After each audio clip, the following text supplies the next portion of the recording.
When the Soviet Union collapsed in 1991, the world changed overnight.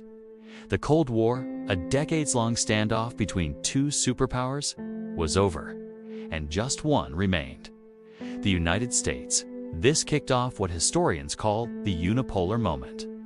For a brief, shining period, it seemed no other country could even come close to America's military power, economic strength, or cultural influence. It felt like the dawn of a new American century. But was it really? Was this true? Absolute global leadership, what we call hegemony, or was it something else? Something more temporary and complicated? Let's break it down.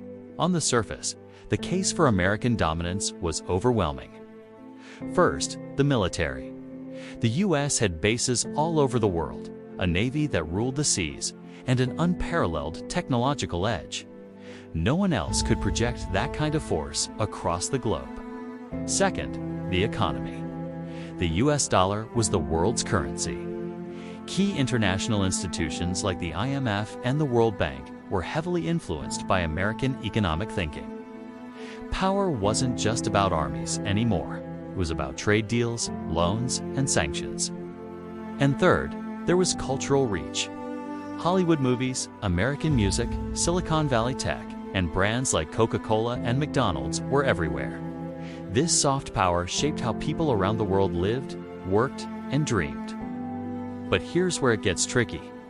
Unlike past empires that ruled through direct control, the U.S. was operating in a new, deeply interconnected world. This new reality, called globalization, actually placed limits on American power.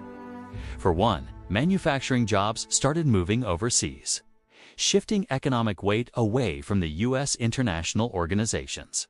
While influenced by America, also had their own rules that could constrain unilateral action. New regional powers began to rise, creating their own spheres of influence. And modern challenges like terrorism and asymmetric warfare proved that a massive military isn't always the answer. So American power was incredibly broad, but it wasn't absolute. For people living through this era, the changes were dramatic. Global trade exploded, bringing both opportunities and new forms of competition. Technology advanced at a breathtaking pace, connecting the world like never before. But this period also saw rising inequality, both within countries and between them. For some, globalization meant incredible growth and prosperity.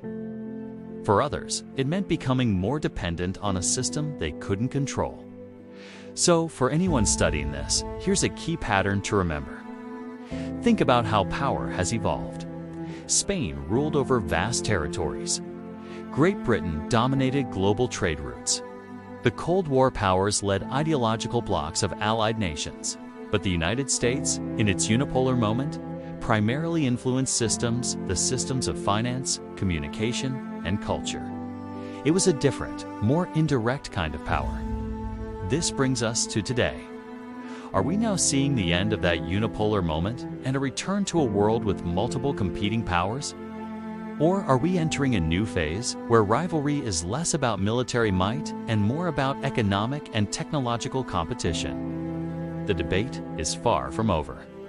And understanding America's post-Cold War role is crucial to making sense of the world we live in right now. Thanks for watching. If you found this breakdown helpful, don't forget to like, subscribe, and hit that notification bell for more deep dives into history. See you next time.